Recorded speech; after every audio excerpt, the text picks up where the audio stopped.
அனைவருக்கும் வணக்கம் மக்களே. சற்று கிடைத்த முக்கிய அறிவிப்பு. தமிழகத்தில் குறிப்பாக ஒரு காற்றழுத்த தாழ்வு பகுதி 4 மாவட்டங்களில் நாளை கனமழை பெய்ய வாய்ப்பு இருப்பதாக சொல்ல வந்த நிலையில் குறிப்பாக வானிலை ஆய்வு மையம் கொடுத்த அப்டேட் என்ன சொல்லியிருக்காங்கன்னா, இந்த மாவட்டத்துக்கு இன்னும் பிறவாக குறிப்பாக பாதிப்பு இருக்க போகுது.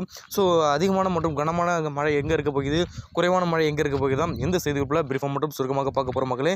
ஸோ அதற்கு முன்னாடி நம்மளோட சேனலுக்கு தான் வந்திருக்கீங்க அப்படின்னா மறக்காமல் நம்மளோட சேனலை சப்ஸ்கிரைப் பண்ணி வச்சுக்கோங்க. பக்கத்தில் இருக்க பெல் ஐகானை கிளிக் பண்ணி ஆல்ரெடி பண்ணிக்கோங்க மக்களே. அப்போ தான் நான் போடுற இன்ஃபர்மேஷன் பற்றி உங்களுக்கு நோட்டிஃபிகேஷனாக வரும். வாங்க வீடியோக்குள்ளே பார்க்கலாம். புதிதாக உருவான ஒரு காற்றழுத்த தாழ்வு பகுதியால் குறிப்பாக பிப்ரவரி 22ஆம் தேதி பார்த்திங்கன்னா, அதாவது சொல்ல பார்த்திங்கன்னா இன்று பிப்ரவரி 22ஆம் தேதி 4 மாவட்டங்களில் கனமழை பெய்ய வாய்ப்புள்ளதாக சென்னை வானிலை ஆய்வு மையம் கொடுத்த ஒரு அப்டேட் தான் குறிப்பாக சொல்ல வராங்க.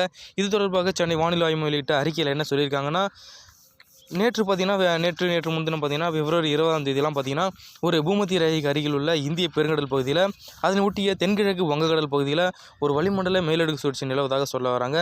ஸோ இதன் காரணமாக நேற்று பார்த்திங்கன்னா பிப்ரவரி 21ஆம் தேதி ஒரு காற்றழுத்த தாழ்வு பகுதி அதே பகுதியில் உருவானதாக சொல்ல வராங்க. ஸோ இது பார்த்திங்கன்னா 8:30 மணி அளவில் தென்மேற்கு வங்கக்கடல் அதனுடைய ஒட்டிய பூமத்திய ரேகைக்கு அருகில் இந்திய பெருங்கடல் பகுதியாக நிலவி வருவதாக சொல்ல வராங்க. இது மேற்கு வடமேற்கு திசையில் நகர்ந்து தென்மேற்கு வங்கக்கடல் மற்றும் அதனை ஒட்டிய பூமத்திய ரேகைக்கு அருகில் குறிப்பாக இந்திய பெருங்கடல் பகுதியில் அடுத்த 24 மணி நேரத்தில் வலுப்பெறக்கூடும் அப்படின்ட்டும் எதிர்பார்ப்பதாக சொல்ல வராங்க. ஸோ இதன் காரணமாக பிப்ரவரி 21ஆம் தேதி பார்த்திங்கன்னா நேற்று தென் தமிழகத்தினுடைய குறிப்பாக ஒரு சில இடத்துல பார்த்திங்கன்னா வட தமிழகத்தில் ஒரு இடங்களிலும் புதுவை மற்றும் காரைக்கால் பகுதியிலும் ஒரு லேசான மிதமான மழை பெய்யக்கூடும் என்றும் எதிர்பார்க்கப்படுவதாக சொல்ல வராங்க.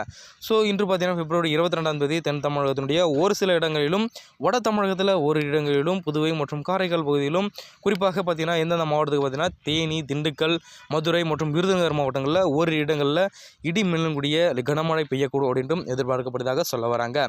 ஸோ இது போன்ற இன்ஃபர்மேஷன் மற்றும் மழை பற்றிய கூடுதலை உடனுக்குடன் துல்லியமாக தெரிஞ்சு அப்படின்னு நினச்சிங்கன்னா மறக்காமல் நம்மளோட சேனல் சப்ஸ்கிரைப் பண்ணி வச்சுக்கோங்க. பக்கத்தில் இருக்க பெல் ஐகானை கிளிக் பண்ணி ஆல்ரெடி பண்ணிக்கோங்க. நன்றி, வணக்கம் மக்களே.